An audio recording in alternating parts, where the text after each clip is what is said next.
Hi, I'm Sky Huff, and this is my puppy Bronco.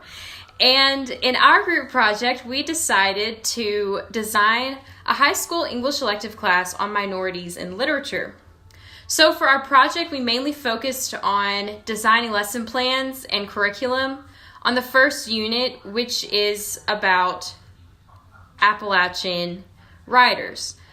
So the class also offers units with African American writers, second English language learning writers, and Muslim American writers. So the point of this class is to only be reading like minority English speakers and take a look at broad topics that we've talked about in our class, such as language and identity and stereotypes of minority groups.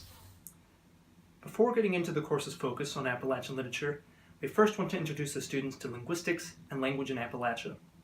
We have thus created a sample lesson plan that teaches about prescriptive versus descriptive linguistics, which I feel is a lesson that will be highly applicable outside of this course. We have built this lesson plan around the discussion of the popular notion that ain't a word. Through class discussion, this lesson will lead students to think about language in a more analytic manner, whilst also deconstructing prescriptive arguments toward grammar. I did the unit on myths and stereotypes of Appalachia.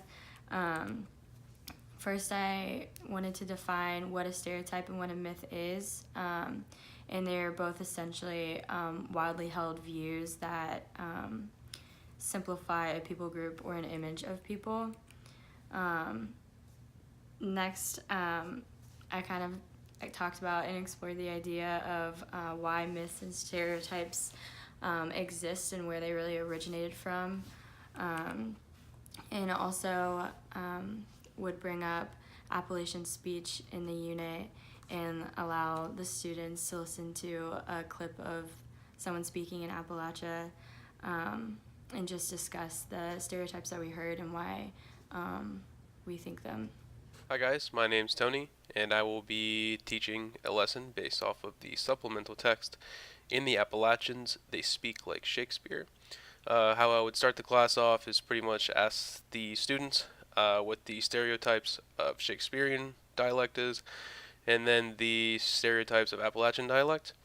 I would pretty much try to get as vastly of different answers as possible, and then present the article, and then have them read it and see if their opinions have changed based on the text. So we'd pretty much be gathering the information of if they agree, if the Appalachian region population speaks like Shakespeare, or if they still just believe that they're nothing close. I also created the end of unit assessment that it's not really a test, but it's a discussion. It's an open discussion. So pretty much we have a bunch of different topics that we'll be going over, and they'd pretty much be graded based off participation, their preparedness, their respect for other ideas, and pretty much across the other topics, what we would kind of do is we would separate the students based on if they agree or if they disagree, and then we would have them debate each other.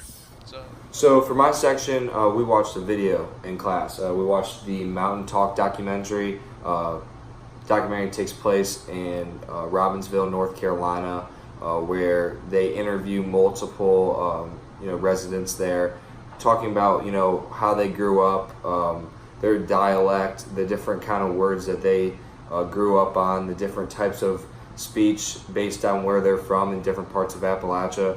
And basically what I did to make sure the students pay attention, because sometimes it's difficult in videos to pay attention the whole time during class, I made myself up a worksheet, which you can see here, and it kind of goes there's a lot of questions throughout the video to make sure the students are paying attention. And at the end of the class, I'll have the students turn it in, and then we'll have a discussion as well at the end of the class, kind of wrapping up what we learned.